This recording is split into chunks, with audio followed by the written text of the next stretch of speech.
Hello, this is Tori Ziner, and today I am going to be discussing an American Baptist ethical response to gender discrimination. I was interested in choosing this topic since I am an American Baptist woman in the American Baptist Church seeking ordination. I share a lot of the values that the American Baptists have, such as freedom of religion, and in some aspects separation of church and state, which is part of the ethical response that I'm going to be building today, kind of a retooling of the American Baptist policy on the separation of church and state.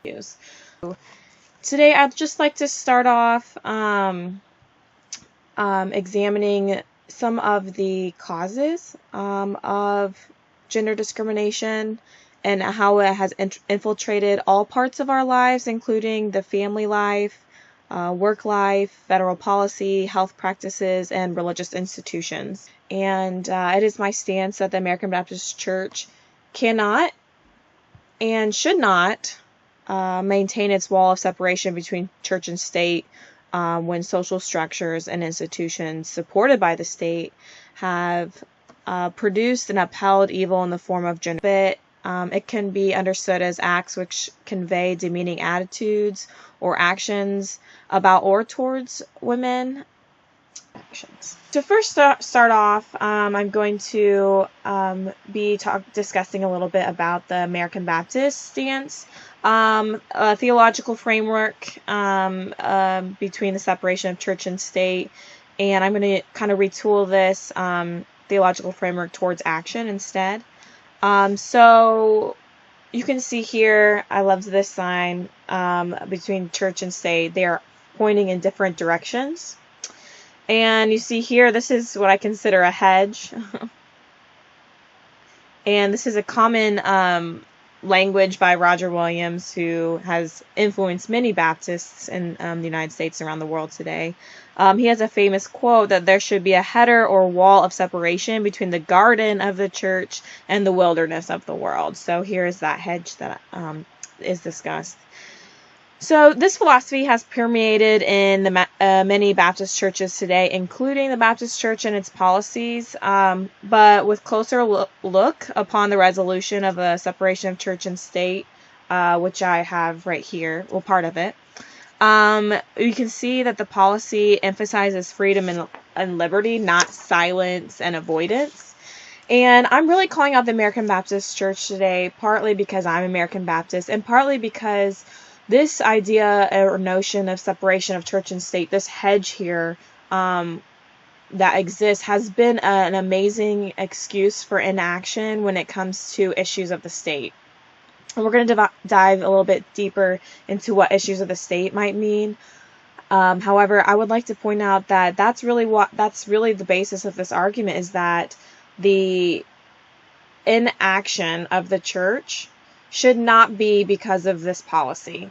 But this policy actually focuses on freedom, on human rights, emphasizing freedom of religion and freedom and liberty and consciousness. Those are all benchmarks to the Baptist belief.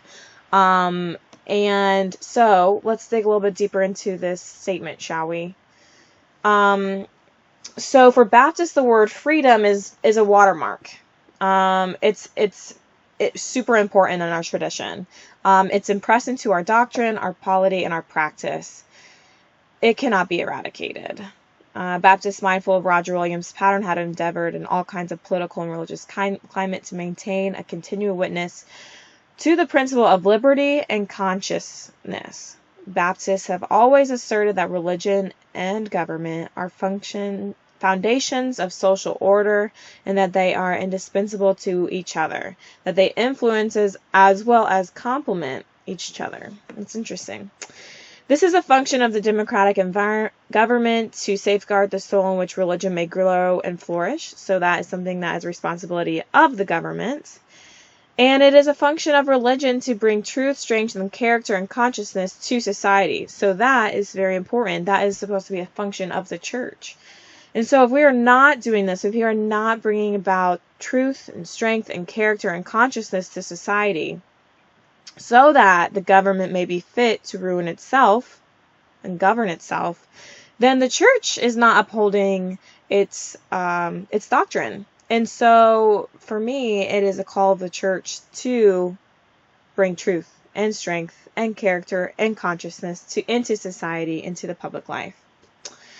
So Roger Williams defines wilderness as kind of this hedge beyond the wilderness, or the state as this wilderness of the world. It's beyond this hedge. It's not of the church. It is the wilderness of the world.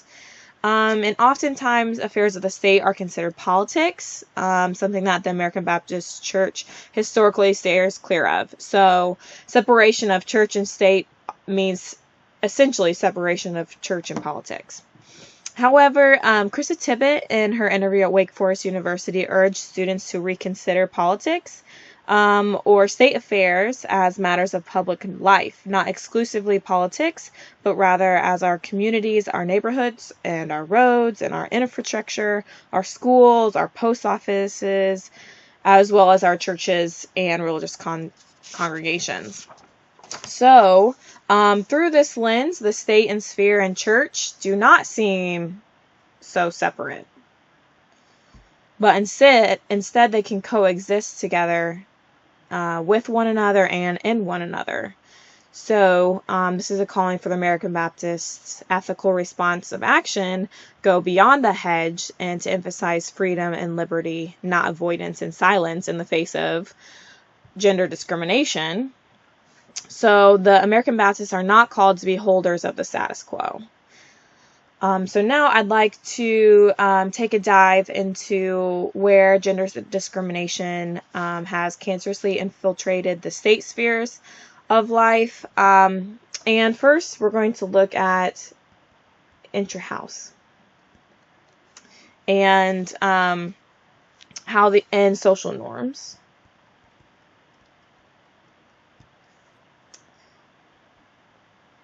So there is an Equal Pay Act that states that it requires men and women be given equal pay for equal work in the establishment. However, the jobs need not be identical, but they must be substantially equal. And in its job context, not job titles, that determines whether jobs are substantially equal.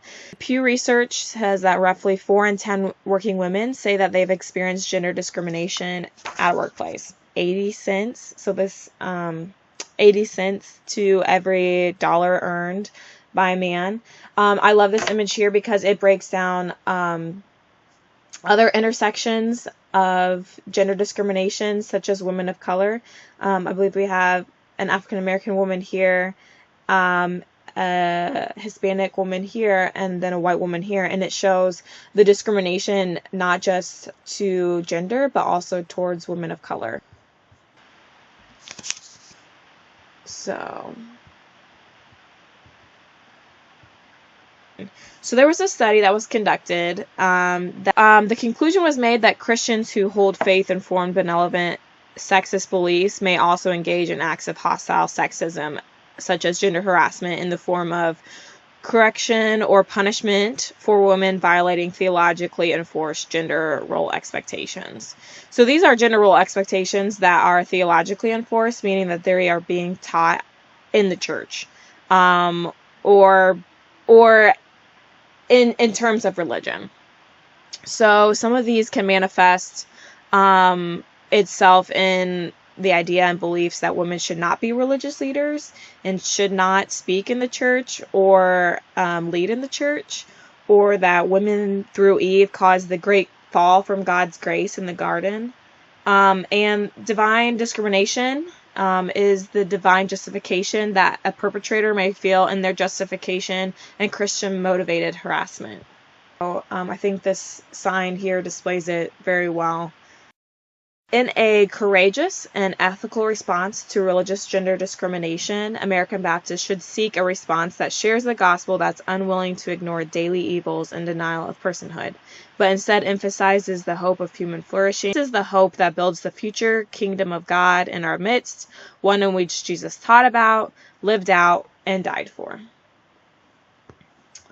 So lastly, I have a page here with a focus on many different ministry outreaches that the American Baptist Church has. And I'd just like to add to this page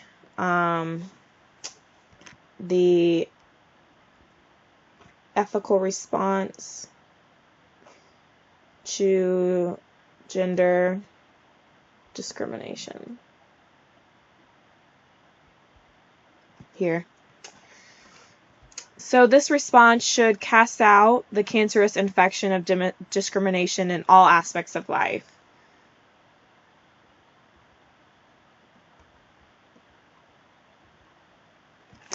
So structural and systematic evils are woven into the fabric of society, but these systems should not go unchecked for generations. We, as the American Baptist Church, must breach this hedge and have divine intervention into the public and private spheres.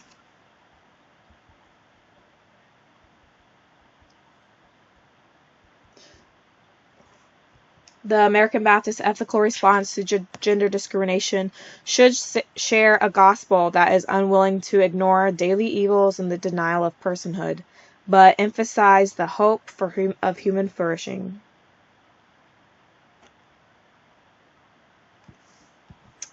So gender discrimination is a form of evil that denies the person their full agency, freedom, and personhood. In their response, American Baptists should emphasize and embody the responsibility for the other and a reordering of self and other, a part of Jesus' gospel message. Right here. So this reordering allows space for God and for the other, a time and space where sacredness and human flourishing can happen, where evil has no place to take root or to spread. I'm going to add responsibility to the other. I'm going to add for the other as well.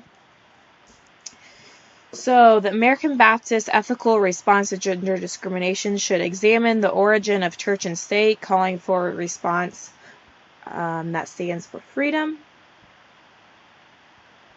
liberty, and consciousness. Towns says that we must fight with every ounce of our bodies and spirits from becoming monuments of irrelevancy and domination as American Baptists. Part of the American Baptist identity is standing for freedom and liberty and consciousness. This is the gospel that the American Baptist Church has the capacity to offer the world, and it is time for this gospel to be shared. So the American Baptist ethical response to gender discrimination should be human life focused, caring for all divine made life, and all human beings are children of God, holding a spark of the holy, and no one can be treated as outside the divine blessing. So Harrison in Ephesus says that Christian ethics is about moral community and that human life exists in we relations. I'm going to put we relations down here. American Baptists must enter into mutual relations with the siblings and the world around them. This means entering into solidarity with one another in aspects of life in which they may live. The American Baptist ethical response should be biblically based in Jesus' teachings and actions.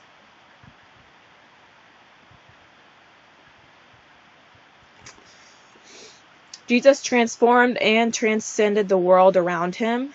He asked, "Who is my neighbor?" And in his answer and actions, he emphasized the exploited, the oppressed, the silenced, and the outcasted. In a faithful response and in accordance with their Christian beliefs, American Baptists must also enter into the state realm to oppose structural evil and to be a part of the restoration of justice, hope, and freedom.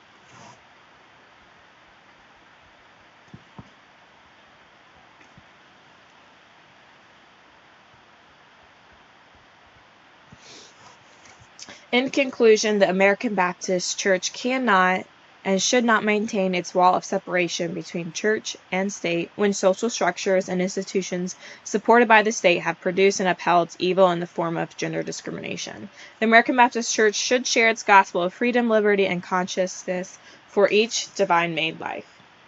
Thank you.